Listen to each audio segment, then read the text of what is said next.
Bueno, pues hoy vamos a meternos de lleno en un texto que, la verdad, lleva un siglo fascinando y también desconcertando a Occidente. El llamado Libro Tibetano de los Muertos. Un texto increíble. Y para analizarlo tenemos unas fuentes que son una pasada. Un estudio muy a fondo del libro, una traducción directa del texto original, el Bardo Thodol, y luego algo que me ha dejado alucinada. A ver. Extractos del Tantra de Kalachakra. Y es que aquí la cosa se pone casi de ciencia ficción, porque vamos a ver unas conexiones con la cosmología, con la ciencia moderna, que son, bueno, para no creérselo. Totalmente. Así que el reto es intentar descifrar este mapa de la conciencia, que es mucho, mucho más que una simple guía para el más allá. Es que de hecho lo primero que hay que decir es eso, que el nombre Libro Tibetano de los Muertos es un invento occidental. Ah, ¿no se llama así originalmente? No, que va. Se lo pusieron porque les recordaba un poco al libro egipcio de los muertos. Pero el título real es Bardo Thodol. Bardo Thodol. Sí. Y la traducción, que ya nos da una pista enorme, es algo como la liberación a través de la escucha en el estado intermedio. Vale, liberación a través de la escucha. Me quedo con eso porque suena a que esa es la clave de todo. Lo es. El propósito no es tanto describir la muerte, sino usar ese momento como la gran oportunidad para liberarse. Claro, pero antes de meternos en faena, la historia de cómo nos ha llegado este texto es una aventura en sí misma. Si es tan importante, ¿quién lo escribió? ¿Se sabe quién fue o es más bien una figura legendaria? Es una figura legendaria, sí, pero absolutamente central en el budismo tibetano. Hablamos de Padmasambhava. Padmasambhava. Gran maestro tántrico indio del siglo VIII. Fue él quien, digamos, asentó el budismo en el Tíbet. Las leyendas cuentan que se enfrentó a demonios, a deidades locales, y se le atribuyen muchas profecías. Hay una famosísima. ¿Cuál? Cuando los pájaros de hierro vuelen en el cielo, mis enseñanzas irán a Occidente. Pájaros de hierro. Aviones. Es que la predicción es escalofriante. Y la historia se pone aún más rara, porque según las fuentes, Padmasambhava no lo publicó todo. Hizo algo distinto. Exacto.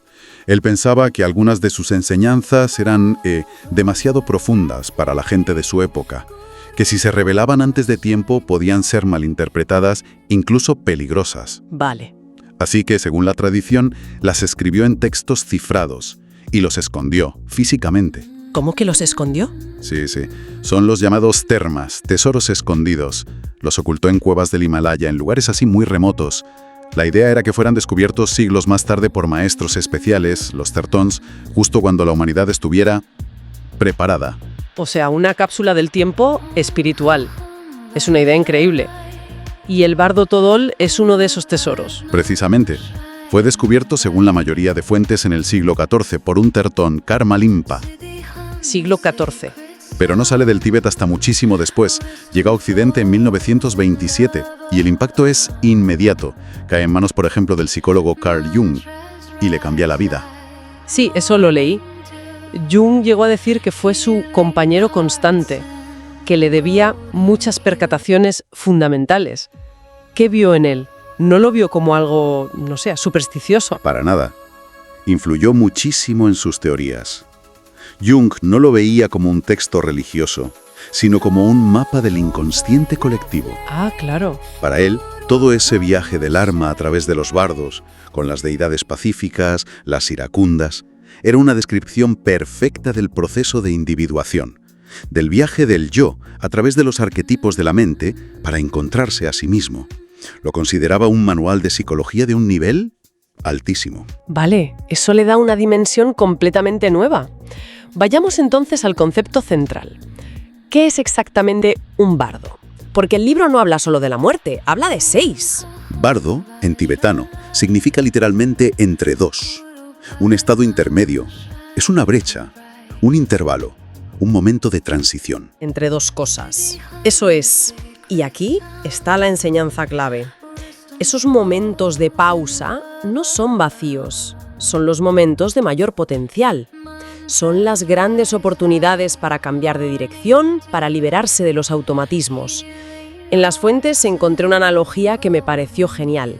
Comparaban el bardo con un péndulo. Sí, es muy buena. Cuando el péndulo llega al punto más alto, justo antes de empezar a caer otra vez, hay una fracción de segundo en la que se para. Ese instante de quietud, ese punto de inflexión, eso es un bardo. Esa es la imagen perfecta, un momento de potencial puro donde podemos romper el ciclo. Y lo fascinante es que el texto nos dice que estamos viviendo en bardos constantemente. Claro. Los 3 primeros, de hecho, ocurren mientras estamos vivas. El primero es el bardo de la vida. Nuestra existencia entera, de nacer a morir, es un gran estado intermedio, una oportunidad única. O sea que no hay que esperar a morir. Ahora mismo estamos en un bardo. Exacto. Luego está el bardo del sueño, la transición entre estar despierto y el sueño profundo. Y luego, quizá el más accesible para practicar, el bardo de la meditación. Este me parece clave. Las fuentes lo describen como el intervalo de silencio entre 2 pensamientos. Sí. Cuando meditas, al principio, la mente es un caos, ¿no? Un torrente de pensamientos. Pero con la práctica, ese torrente se calma y empiezas a notar que hay espacios, pequeñas pausas de silencio entre un pensamiento y el siguiente. Y ahí está la clave. Ahí está. El texto dice que en esa brecha, en ese silencio, es donde puedes contactar con la realidad sin filtros, con la naturaleza de tu mente. Es curioso porque normalmente intentamos llenar ese silencio de inmediato.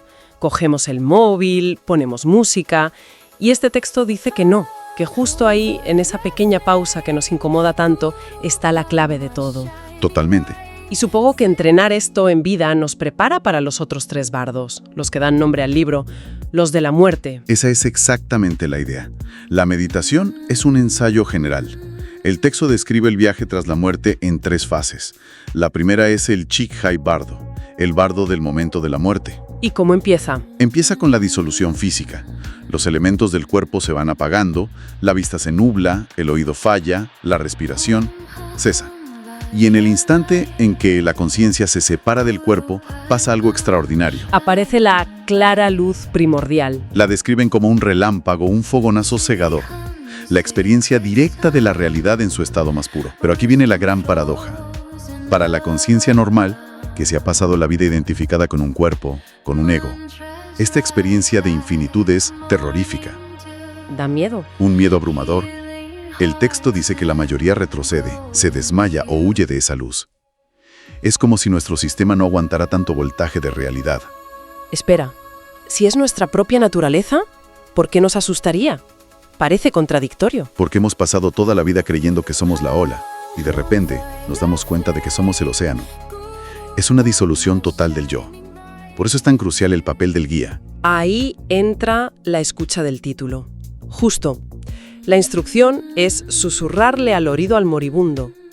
No tengas miedo. Esta luz que ves no es algo externo. Es el brillo de tu propia conciencia. Reconócela. Fúndete con ella. Si en ese momento lo reconoce, se libera. Fin del viaje. Y si no, si el miedo es demasiado fuerte, hay una segunda oportunidad. Sí, el texto describe una clara luz secundaria, un poco menos intensa. Pero si tampoco funciona, la conciencia se desvanece durante unos días. Y al despertar está en la segunda fase, el Chonyid bardo, el bardo de la experiencia de la realidad. Y aquí es donde la cosa se vuelve muy visual, casi psicodélica, ¿no? El difunto despierta en un cuerpo mental y empieza a tener visiones. Visiones muy estructuradas. Durante 14 días se le aparecen 110 deidades arquetípicas. La primera semana, 42 deidades apacibles. La segunda, 58 iracundas, que son la otra cara de la moneda. Pongamos un ejemplo concreto de las fuentes para que se entienda bien. ¿Qué pasa el primer día? El primer día, la conciencia está en un espacio de luz azul brillante. Y del centro aparece el Buda Vairochana, blanco, deslumbrante. De su corazón sale un rayo de luz azul, muy intenso. Ese es el camino a la liberación. Vale. Pero, a la vez, aparece otra luz. Una luz blanca pero más suave, opaca. Y esa es la luz que te atrae kármicamente al renacimiento en el mundo de los dioses. Y tienes que elegir. Pero, ¿cómo puede una persona normal, en un momento de tanta confusión, tener la lucidez para elegir un rayo de luz brillante y aterrador en vez de una luz suave y acogedora? Suena casi imposible. Es casi sobrehumano. Por eso la práctica en vida es tan importante. El proceso se repite día tras día, con diferentes budas, colores, luces. Cada luz brillante es una sabiduría, una vía de escape. Cada luz opaca es una tentación, una vuelta a la rueda. Y supongo que el texto da alguna clave para no equivocarse. La clave es siempre la misma. El texto no para de repetirlo. Date cuenta, reconoce. Todas estas deidades, incluso las más monstruosas que aparecen después, no son reales, no son externas. Son proyecciones de tu propia mente. Si lo reconoces, se disuelven. Si huyes de ellas como si fueran demonios, te atrapan. Vale. Y si después de todo este espectáculo, la conciencia sigue sin liberarse, llegamos a la última fase, el Cid Bardo, el bardo del Renacimiento. Aquí el tono cambia por completo. Ya no hay visiones de sabiduría. Es un estado como crepuscular, gris. La conciencia es arrastrada por la fuerza de sus hábitos, de su karma. El texto lo describe como ser empujado por vientos violentos, buscando refugio. Y entonces llega el momento final, que en el texto se describe de una forma increíblemente específica. Sí, casi clínica. Ve a sus futuros padres en el acto sexual. Si va a renacer como hombre, siente un deseo intenso por su futura madre y celos del padre. Si va a renacer como mujer, al revés. Increíble. Y en ese instante de emoción tan intensa, de deseo o de celos, ¡zas! Su conciencia es arrastrada hacia el óvulo fecundado. Se desvanece, pierde todo el recuerdo y empieza una nueva vida. Todo este viaje, las luces, los vientos kármicos, parece guiado por una fuerza invisible. Supongo que aquí entra en juego el concepto de karma, que a menudo se malinterpreta, ¿no? Totalmente. Es crucial entender que el karma no es un sistema de premios y castigos de un juez divino. Es una ley impersonal de causa y efecto, como la gravedad. Causa y efecto. El texto distingue entre acciones hábiles, basadas en la generosidad, la compasión, que llevan a experiencias positivas, y acciones torpes, basadas en la codicia, el odio, que generan sufrimiento. No es moral, es pura física de la consciencia. Nuestros actos y pensamientos van creando surcos, hábitos, que determinan la dirección del viaje. Exacto, y esto me lleva a algo que, como decías antes, te vuela la cabeza. Cómo estas ideas forman parte de una cosmología inmensa. Y aquí es donde entra el Tantra de Kalachakra, la rueda del tiempo. Sí. Es uno de los sistemas más complejos. Describe el universo en 3 niveles. Los ciclos externos, la cosmología. Los ciclos internos, nuestro cuerpo, la respiración, la vida y la muerte. Y los ciclos alternativos, que son las prácticas para alcanzar la iluminación. Y en esos ciclos externos hay cosas que suenan sorprendentemente modernas. Las fuentes mencionan que el Kalachakra habla de la formación del universo a partir de partículas de espacio, de un Big Bang. El propio Dalai Lama ha hablado de esto con astrofísicos. Sí, es fascinante. El Dalai Lama ha tenido muchos encuentros con científicos y ha señalado estas resonancias. La cosmología del Kalachakra, con universos que se expanden y contraen, que surgen de un estado de energía potencial. ¿Y qué dijeron los físicos? ¿Lo ven como un paralelismo real o como una metáfora? La reacción fue de sorpresa y respeto. Obviamente no es una descripción con el lenguaje de las matemáticas, pero la estructura conceptual es asombrosamente parecida. La idea de que el universo emerge de un vacío que no está vacío, sino que es una fuente de potencialidad. Eso resuena mucho con la física cuántica. Claro. No lo ven como una prueba de nada, sino como una muestra de que la introspección profunda puede llegar a conclusiones sobre la realidad muy parecidas a las de la ciencia por la vía externa. Un momento. Para. Porque si eso ya es alucinante, lo que viene ahora es de otro nivel. El Kalachakra no es solo filosofía. Las fuentes dicen que es casi una enciclopedia técnica, que contiene instrucciones para construir tecnología. Sí, es increíble. Hay capítulos sobre matemáticas, astronomía y lo que llamaríamos ingeniería. Instrucciones para construir catapultas, pero también sistemas de riego. Y luego está la parte médica y alquímica. A eso quería llegar. Hablan de crear píldoras preciosas.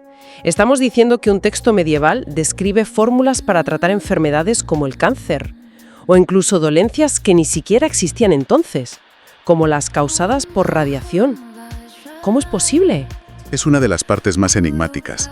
Describe procesos alquímicos muy complejos para purificar metales como el mercurio, que son venenos, y convertirlos en medicinas. y se dice que estas píldoras pueden curar enfermedades graves. Pero lo de las enfermedades futuras. Eso es lo más increíble.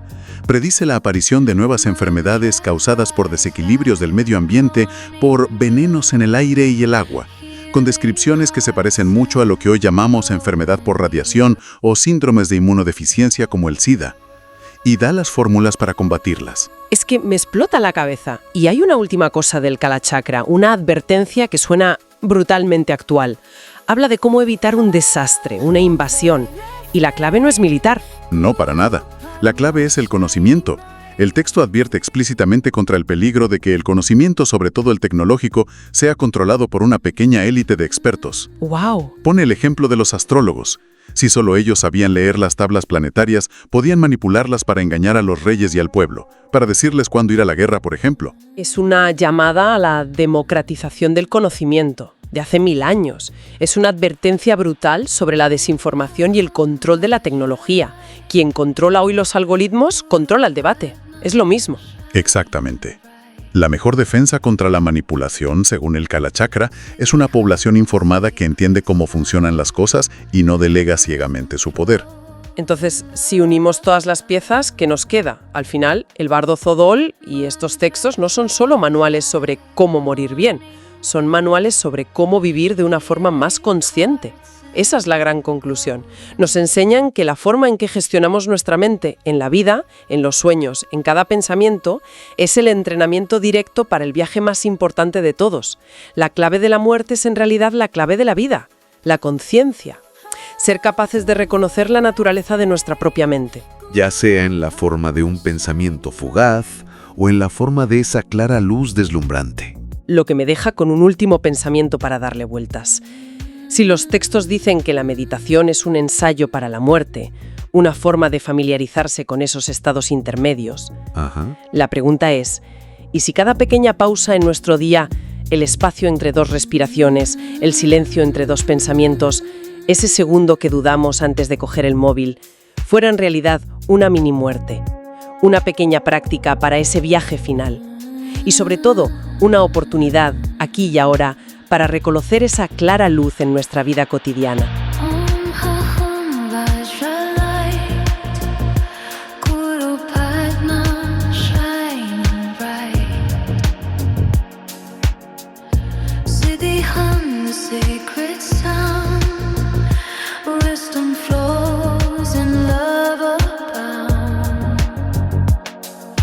Mantras rise like morning dew, healing hearts and